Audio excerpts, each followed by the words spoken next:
Bonjour tout le monde. Depuis 2 jours, Quansheng met à votre disposition pour les utilisateurs du TK11.5 une nouvelle version de firmware. Une nouvelle version de firmware et un nouveau CPS. En effet, le premier CPS avait quelques bugs, ainsi que le premier firmware. Il y avait quelques petits bugs.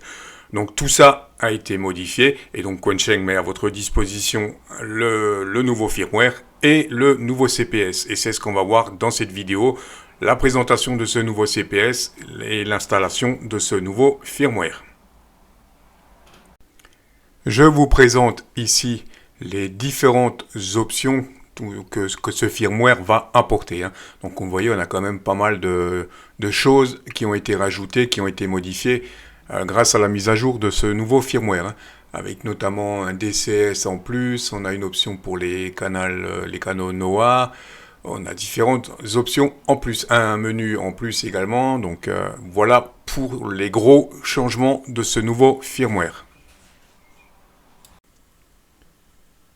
La première étape pour faire la mise à jour de notre TK11.5, on va aller faire un tour sur le site Quansheng et on va récupérer donc les fichiers qu'il nous faut. Je vous mets bien entendu le lien en descriptif.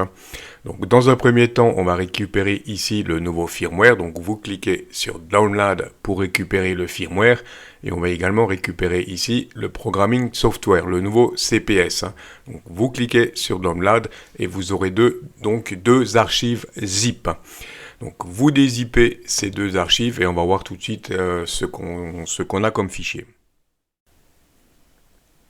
J'ai dézippé l'ensemble des fichiers dans une archive pour vous montrer un petit peu ce qu'on va retrouver. Donc on va retrouver ici TK11 version 2.7. Donc ça, c'est le nouveau CPS qu'il vous suffit d'installer. Et ici, donc, dans le fichier là, c'est le premier fichier qu'on a téléchargé. On aura donc le fichier binaire, le firmware, pour faire notre mise à jour du TK11.5. Et ici, on aura un fichier doc qui vous explique, qui vous donne toutes les instructions. Mais je vais y revenir, je vais vous expliquer la procédure en détail tout de suite. La procédure de mise à jour du firmware de notre TK11 est relativement simple, comme on va le voir tout de suite. Donc, premièrement, on va faire l'installation du CPS, du logiciel de programmation qu'on a téléchargé en début de vidéo. Donc le CPS, celui-là, je vous l'ai déjà présenté dans une vidéo. Donc si vous voulez plus d'informations sur ce CPS, je vous invite à regarder la vidéo, le lien qui s'affiche en haut à droite. Donc ensuite, pour faire la mise à jour, première étape, on va sélectionner le COM port. Donc en l'occurrence, chez moi, c'est le COM 5.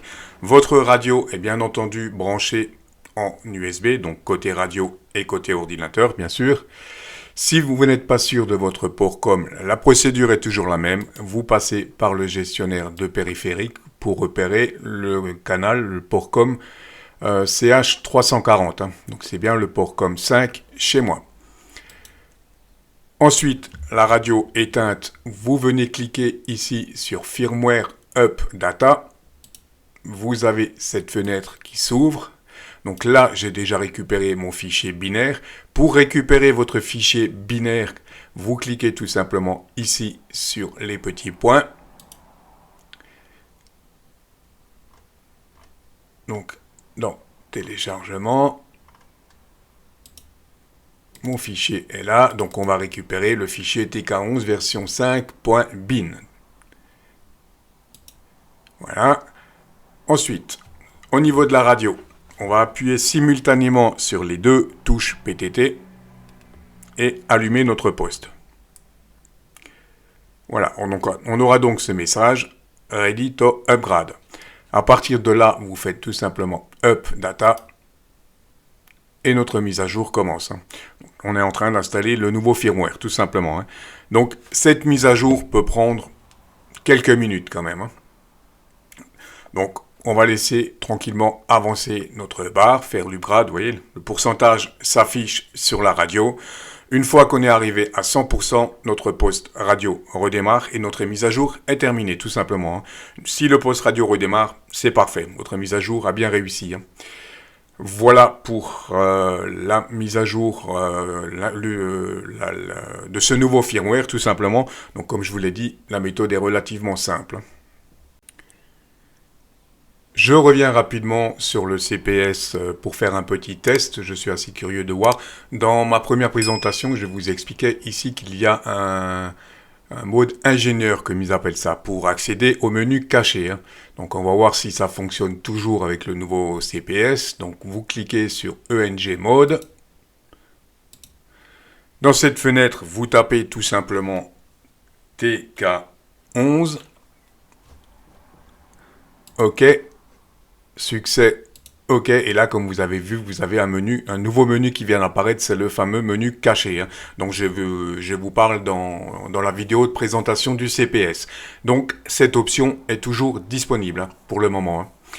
Voilà pour la mise à jour de votre TK511 et la présentation de ce nouveau CPS qui semble cette fois-ci bien fonctionner. Pour le moment, je n'ai trouvé aucun bug. Pour le moment. Voilà, j'espère que cette vidéo vous aura intéressé. Je vous dis 73. Et bien sûr, n'oubliez pas de me donner votre avis, de laisser vos commentaires. Voilà, 73 et à très vite.